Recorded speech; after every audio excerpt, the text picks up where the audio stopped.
Magandang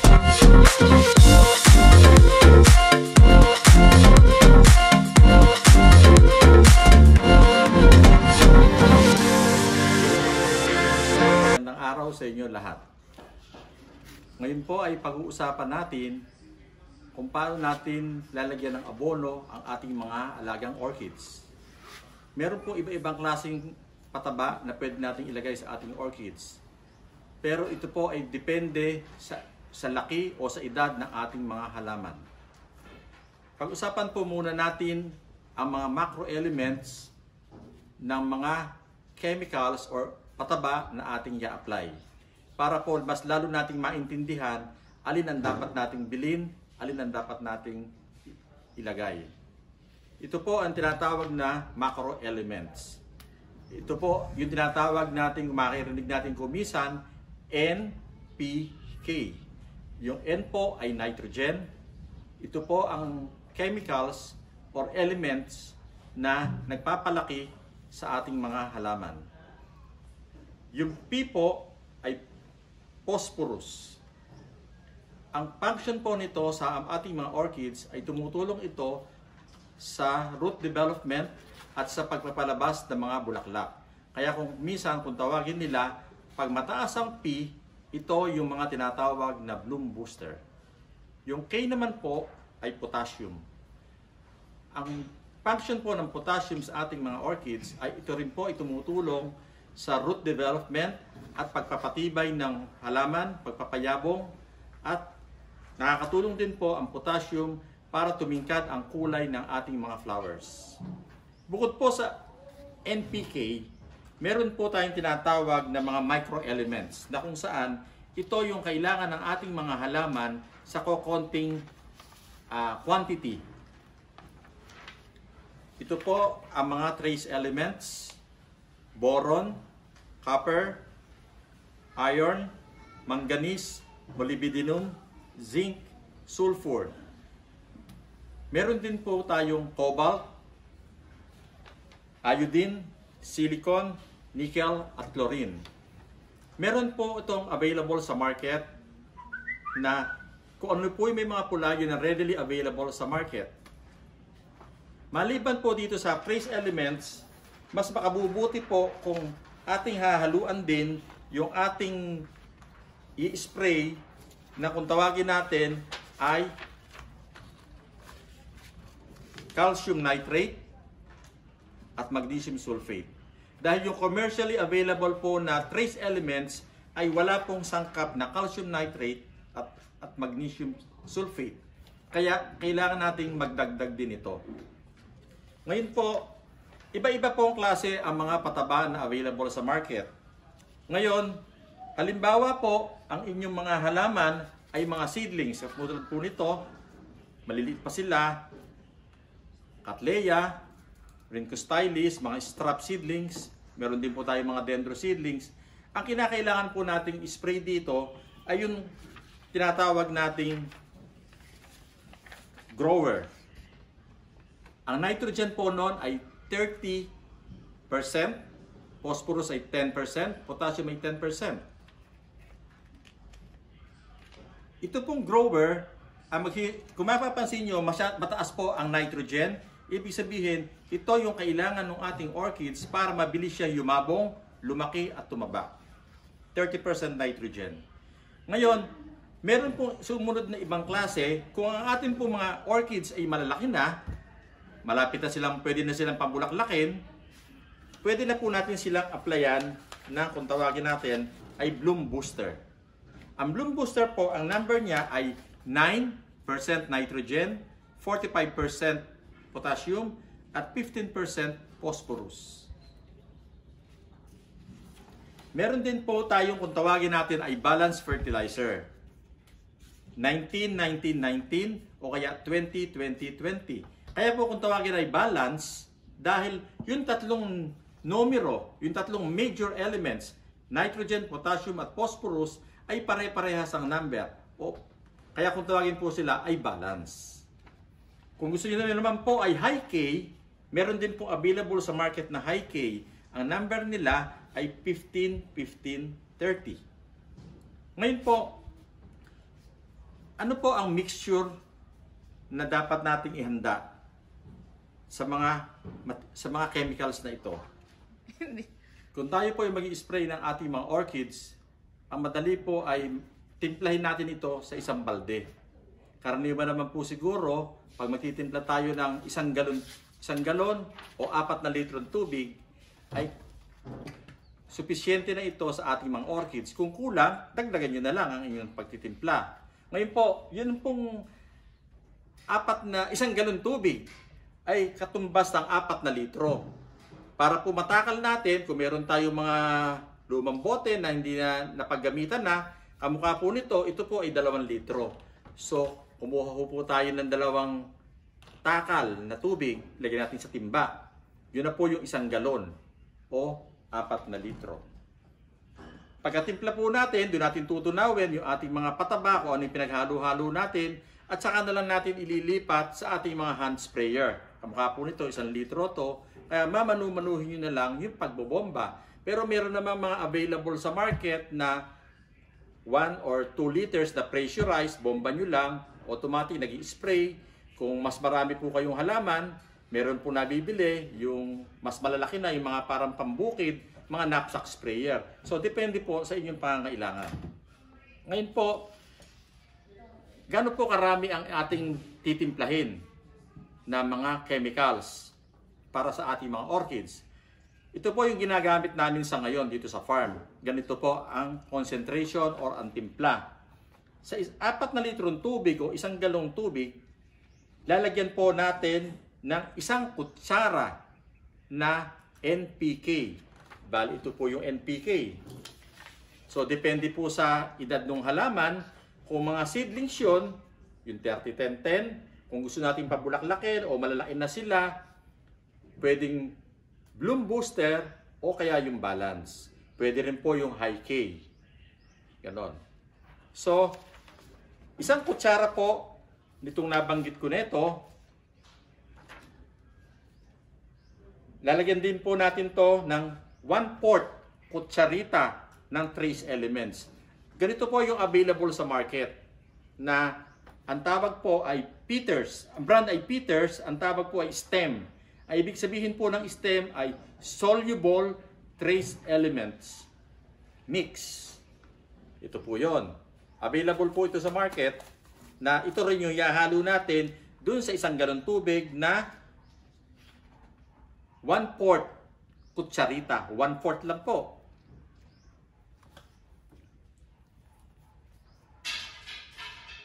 Maliban, dahil po yung ating mga halaman ay kailangan din ng other trace elements na hindi available sa stem, kaya bibili po tayo ng separate na calcium nitrate at magnesium sulfate. Ang dami po nito ay kalahating kutsarita lang sa 1 galon tubig. Kamukha po nito, ito po yung magnesium sulfate. Pulbos din po siya, madali lang din siyang tunawin.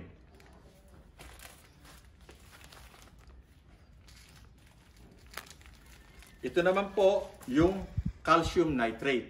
Pulbos din po siya. Pag hinalo natin, madali lang din siyang tunawin.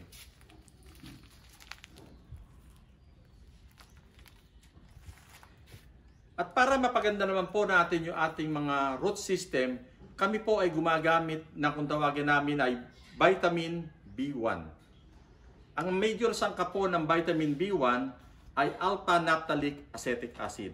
Ito po yung kung gusto nating mapaganda yung ugat, mapabilis ang paglaki, paghaba, maging malaki mga ugat, maghalo po tayo ng vitamin B1.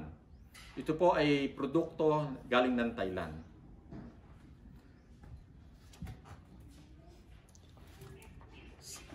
Sa 1 galon tubig po, maglalagay lang po tayo ng 1 kutsarita na vitamin B1. Ito po ang sample ng grower na 30-10-10. Kulay, yung pong grower ay para siyang purple or violet. Yun po, 30-10-10. Siguro po naiintindihan nyo na pag sinabing 30-10-10, ibig sabihin 30% nitrogen, 10% phosphorus, at 10% ang potassium. Ngayon, meron din po tayo kung tawagin natin ay Bloom Booster. Ito po siya. Kulay asul po siya. Ang brand po nito ay Peters. Pero ingat po tayo sa paggamit ng Bloom Booster. Hindi ito pwede pong gamitin ng pangmatagalan. 2-3 beses nyo lang siyang i-apply sa inyong mga orchids para lang kung gusto nyo siyang pabulaklakin o yung medyo matagal nang hindi namumulaklak, pwede nyo pong gamitin. Pero po, ulitin ko, hindi ito pwedeng gamitin pang matagalan o permis. Kung after nyo po ma-apply ng 2 or 3 times, mas mabuti pa po, ang gamitin nyo na ay yung tinatawag nating balanced fertilizer. Yung balance po, kanina nabanggit ko na, kaya siya balance dahil yung kanyang NPK ay pare-parehas ang numero. Meron po available sa market na kamukha nito, Nutribella 20-20-20. Meron din po sa market na Meristem ang brand 20-20-20. Meron din po tayong Growmore. Kung gusto niyo naman hiyang kayo sa Growmore, meron din Growmore na 20-20-20. Marami naman po available sa market. Pero sa ngayon po, ito yung mga ginagamit namin sa farm na mga brand. Dahil ito po ay subok na namin.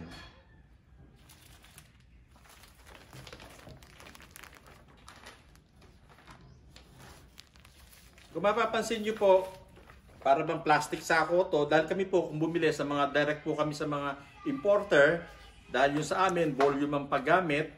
Kaya ito po siya, ganito po siya pag natanggap namin direct from the importer. Ito, Meristem. Ito po yung Nutribella. Then para po makatipid yung ating mga buyers, mga suki, nire-repack na lang po namin sa maliliit. Para po na ibebenta namin sila na mas affordable sa mga buyers. Ito pa rin po yung mga binibigay namin mga kasama sa aming mga freebies pagka kayo'y bumibili sa amin. Maliban po sa mga pataba na inyo spray, meron pa ibang klaseng pataba na pwede rin natin gamitin sa ating mga halaman. Ito po yung tinatawag na controlled release fertilizer. Ano ho ba yun? Kamukha ho nito, itong ginagamit namin sa farm, ang brand ho nito ay Osmocot Plus.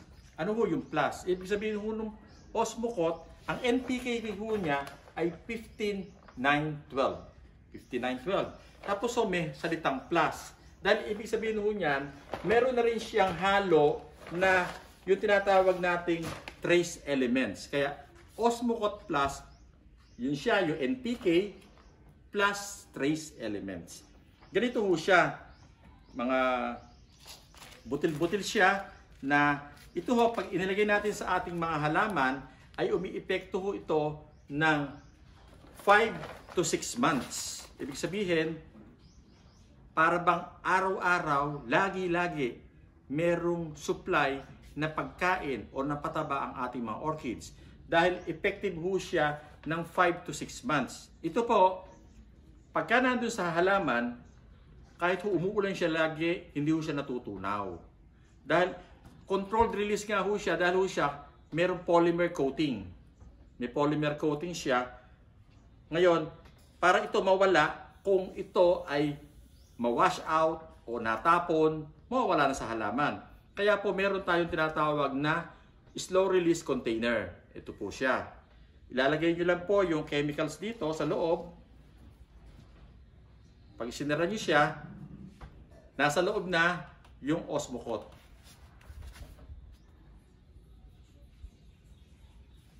Ngayon po, ito po mismo, halimbawa ho, doon sa ating mga orchids, itutusok nyo lang siya sa gilid niya. Sa gilid. Kung maaari po sana, medyo malayo sa root system para hindi siya magkaroon ng root burn. Tapos, ganyan po siya. Pagka nauulanan siya, nadidiligan natin, kumakatas siya unti-unti sa halaman.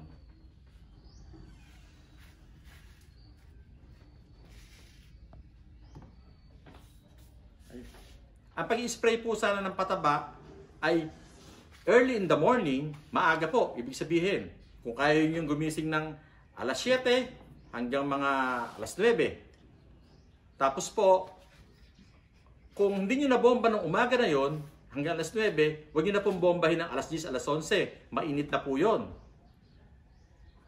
Bombahin nyo na lang po, mag-spray na lang kayo ng pataba sa hapon. mga bandang alas 4, alas 5 hanggang alas 6. Ngayon po, yung sinasabi, gano'n naman kadalas. Kami po dito po sa farm namin, kung mag-apply po kami ng fertilizer, ay 2 beses isang linggo. Ibig sabihin po, kung magbomba tayo halimbawa ng araw ng Miyerkules, uulitin nyo yan sa araw ng linggo. So, tingnan nyo na lang ho yung magiging schedule. Tsaka titingnan nyo na lang din yung season. Dahil kung umuulan ng Miyerkules, na syempre hindi tayo magbobomba. Magbomba kayo pag tumigil na ulan ng Huwebes. Ngayon ho, ano yung sinasabing timing? Early in the morning or late in the afternoon. Bakit po yun? Dahil ang kailangan po sa pag-spray ng pataba ay malamig yung panahon para po mas ma-absorb siya ng mga halaman. Dahil yung pong halaman, lahat kahit ano pong uri ng halaman, sa leaves po ay meron tayong tinatawag na stomata. Yun po yung para bang pores or opening. Pag sobra init ng araw, yun yung stomata ho, nagko-close yan para hindi siya ma-dehydrate. Ngayon, kung malamig pa ang panahon, nag-open po yun. So pag nag-spray tayo at naka-open ang pores, mas ma-absorb po ng ating halaman. Ngayon, paano natin masisigurado na mag-open talaga ang mga stomata? Yan po ay sa pamamagitan ng pagdidilig. Yung iba, isasabihin siguro ng iba, mas maganda siguro to. Tuyong-tuyo yung halaman, pataba na agad na ibobomba ko. Pwede po yun. Tama rin po siguro yun. Pero, mas maganda ho, diligin nyo muna. Para sigurado tayong mapalamig natin yung halaman at mas ma-absorb yung mga mabuti yung ating yung spray na papataba. So, pag dinilig natin sila, diligin the whole plant, pati mga roots, yung media, maghintay lang po tayo ng mga 5 hanggang 10 minuto. Pagkatapos po nun, saka po tayo mag-spray ng mixture natin kung ano man yung ating mga tinimpla. Ngayon, may nagtatanong po, halimbawa ho, nagtimpla kayo ng 1 galon, na-sprayan nyo na, hindi na ubos. Ano ho gagawin natin doon? Itatabi ba natin para i-spray natin sa susunod na schedule? Or po pwede rin ho siguro, mas makabubuti ang gawin nyo, spray nyo muna. May sumobra. Ulitin nyo ho. Ibig sabihin ho, huwag nyong itatabi para sa susunod na schedule. Dahil nawawalan ho ito ng bisa. Dahil sabi ko nga ho sa inyo, hinalo nyo na yan sa tubig. So nagkakaroon na ho yan ng mga reaction. Nagbo-volatilize na ho yung ibang chemicals niyan. Kaya nawawalan bisa yung inyong mga mixture. So, ganun ho. Yun naman ho nga, pataba na yan, pwede nyo i-spray kung meron kayong ibang ornamental plants o kahit anong halaman sa bahay. Pwede nyo naman hong gamitin yan eh. Kung meron kayong gulay, pwede nyo i-spray to. Ngayon, kaya ito naman ho kasi, fertilizer to all kinds of plants. Ganon. Tapos so, may nagtatanong pa rin na nabasa namin doon sa aming FB page na ano yung mga gustong matutunan. Meron nung nagsabi, pwede bang gamitin yung betsin? Yun yung betsin, ginagamit natin sa pagluluto. Wala pa ho itong scientific or talagang study na ito ay pwede sa halaman. Nasa sa inyo na lang yon kung gusto nyo mag-experiment, pero po kami, hindi kami gumagamit ng betsin. Dahil ang betsin ay para sa kusina. Meron po nagsasabi na kung pwede bang gamitin na parang source din ng pataba yung balat ng itlog. Kami po ay hindi gumagamit ng balat ng itlog.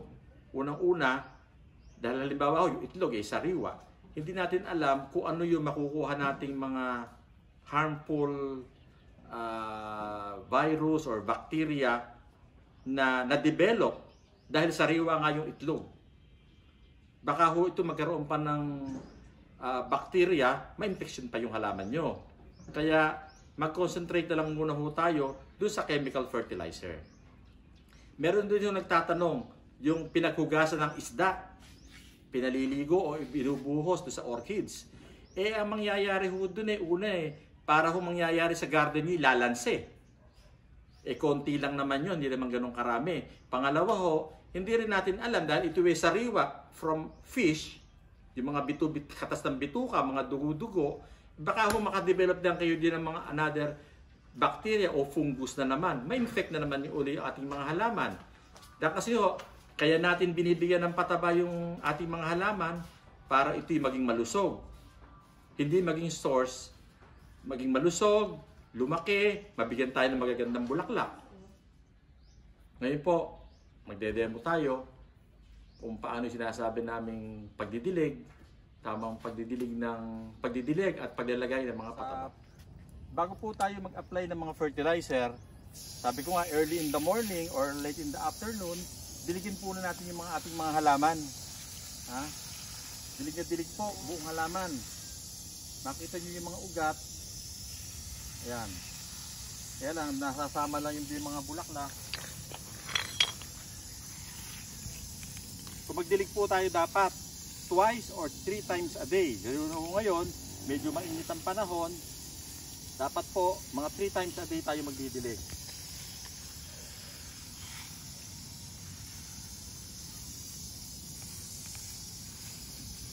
Paulit-ulit lang po yan, pagdidilig.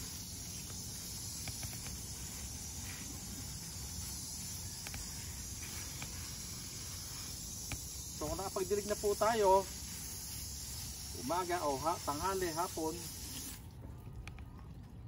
after 5 minutes, tsaka tayo mag-i-spray ng pataba. Matapos po natin diligan, sabi ko nga, mag-intay tayo ng 5 minuto hanggang 10 minuto para yung ibang tubig ay mawala. Saka po tayo ngayon mag-i-spray ng ating fertilizer na hinalo sa balde. Ito po, nailagay ko na lang sa isang hand sprayer. Tapos po, i-spray nyo na po sa buong mga dahon muna. Unahin nyo sa itaas. Ngayon, yung iba sinasabi, huwag nang patamaan yung bulaklak para ho siya mas magtagal na sa inyong mga garden, hindi siya malanta. Pagkatapos po nung dahon, spray nyo na po yung mga leaves. Yan. Parang pababaho dahil yan naman, kung may sumosobra, aagos naman siya. O, ganyan po. Tapos yan, lipat kayo ngayon sa susunod na orchids nyo. Talaga kung ang pag-aalaga ng orchids ay medyo kailangan pansin, atensyon. Hindi yan po pwedeng bahala na. Bahala siya mag-flower, bahala na siya mabuhay. Mabubuhay ho yan. Kaya nga lang, yung iba, hindi kayo mabibigyan ng bulaklak dahil hindi nyo siya binigyan ng fertilizer. Ito ang minixo natin dito ay balance na with trace elements, with calcium, with magnesium, at saka B1. Dahil ho siya flowering size na, hindi nyo na kailangan gumamit ng bloom booster. Kaya ho more on balance at saka trace elements. Twice or 3 times a week, kung kaya nyo. O, ngayon naman ho, ito yung tinatawag nating slow release fertilizer. Nandun siya sa container. Ngayon yung mga ganito, dahil wala siyang growing media, so pag binudbud nyo dyan, tatapon. Kaya ho tayo meron itong mga container. Itong container, ilalagay lang natin dyan sa may puno. Yan. Nandiyan na ho siya sa loob niyan. So kakatas na siya. Huwag ho masyadong ilapit sa mga ugat at baka magkaroon ng root burn. Ma-root burn yung ating mga orchids. Ganyan lang ho. Tandaan nyo na lang yung petsa kung kailan nyo siya inilagay. After 4 months or 5 months, i-check nyo ho. Pag pinindot nyo ho at wala nang lumalabas na chemicals, ibig sabihin ho, ubos na yung pataba. So tatanggalin nyo na lang uli, kukunin nyo na lang uli siya, tapon nyo yung balat, i-refill ng panibagong fertilizer o slow release fertilizer. Kung sa mga Cattleya naman ho, itong Cattleya nito, mas madali ho ito dahil siya may media. So tutusok nyo lang. Ayan na siya. Ganyan na ho. Ayan. Ganyan din ho sa dendrobium or sa ibang mga type of orchids, ating mga Rhynchostylis. Tutusok nyo lang siyang ganyan.